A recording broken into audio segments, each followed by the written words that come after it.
amis, j'espère que vous allez tous très bien. Alors j'ai quelques questions en ce moment qui me reviennent beaucoup. C'est Sandra, comment tu fais pour gérer tes émotions? Là, je suis souvent en colère quand je vais au travail parce que ça va pas au niveau du service. Ou j'ai une autre personne qui me dit, oh, dans la rue, je me suis fait un petit peu interpeller de manière un peu agressive. J'ai répondu violemment. Comment je peux réagir? Est-ce que je dois nier? Comment il faut faire pour ne pas réagir face à ce genre d'agression, par exemple? Je suis Sandra, coach de vie, experte en persévérance et motivation. Alors laissez-moi d'abord vous expliquer comment fonctionnent les émotions. Donc d'abord on a un déclencheur. Et le déclencheur est différent de la cause. Donc le déclencheur, c'est quelque chose d'extérieur. La cause, c'est ce qui va vous faire réagir et c'est totalement interne à chacun. Donc vous avez un événement extérieur qui vient éveiller une émotion qui elle-même va susciter des pensées. Donc c'est souvent quand on commence à ruminer. Et les pensées, en fait, vont accentuer l'émotion que vous avez. Entre l'événement extérieur et l'émotion, vous avez une grille de perception. La grille de perception, c'est en fait tout ce qui concerne vos valeurs, toute l'éducation que vous avez eue, toute l'expérience de vie que vous avez vécue. Et tout ça, en fait, engendre votre grille de perception. Lorsque vous avez une émotion, en fait, c'est un besoin qui n'a pas été satisfait. Donc, prenons un exemple concret. Je dois passer un examen. Je ne suis pas très bien, je suis angoissée, j'ai un petit peu la tremblote, j'ai peur de rater, et les pensées commencent à venir, et on rumine. Et l'émotion est plus forte, et j'ai encore plus peur, et je suis encore plus angoissée.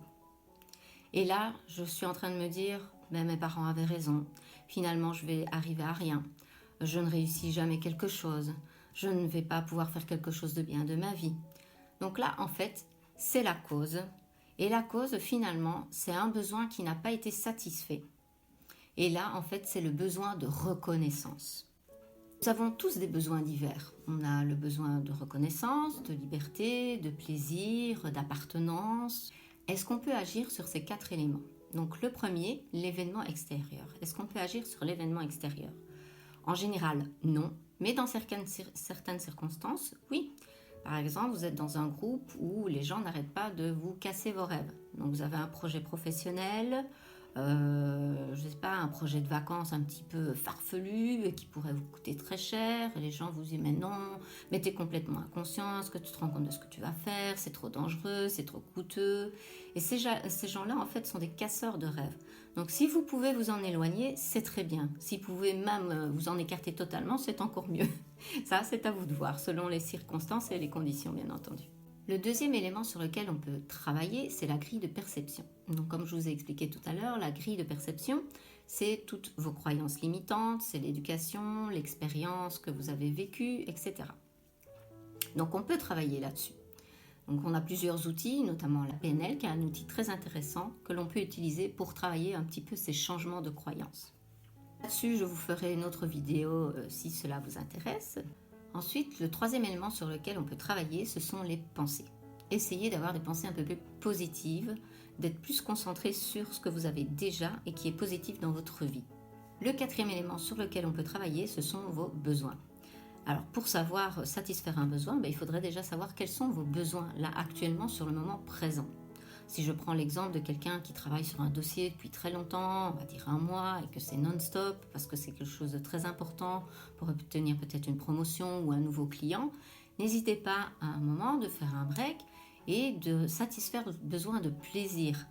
Donc allez au resto, faites-vous une journée de wellness, n'hésitez pas à répondre à vos besoins, c'est très important. En fait, on peut agir sur plusieurs éléments, les 4 que je vous ai cités, bien plus que vous ne le pensez.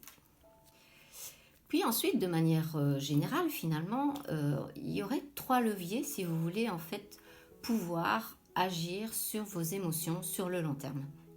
Donc d'abord, il y a un premier levier qui est prendre soin de son corps. Le deuxième, surveiller votre langage. Et le troisième, où mettre votre focus, toute votre énergie.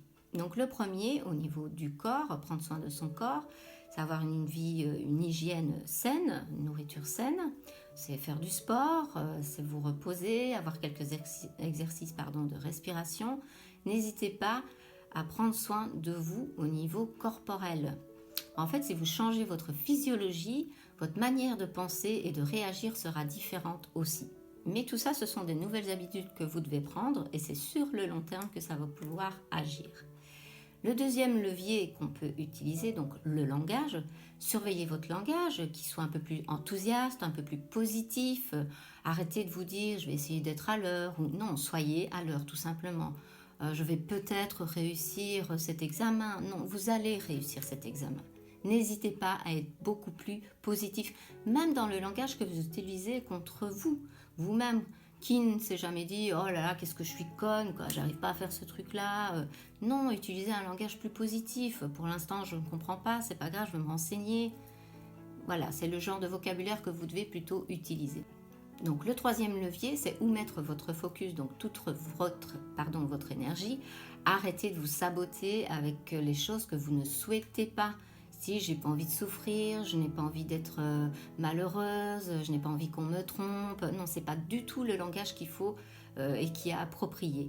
Focalisez-vous plutôt sur les choses positives de votre vie, tout ce que vous avez déjà et ce que vous voulez obtenir. Donc j'ai envie d'être heureux, j'ai envie d'être épanoui, j'ai besoin de richesse, de stabilité financière, de sécurité, d'avoir un meilleur job.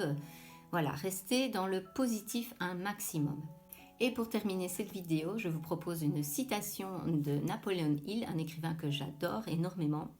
La foi supprime les limites. Voilà, si ma vidéo vous a inspiré, peut aider quelqu'un et que vous l'avez apprécié, n'hésitez pas à liker, à partager et surtout à vous abonner à ma petite chaîne YouTube. À bientôt et prenez soin de vous.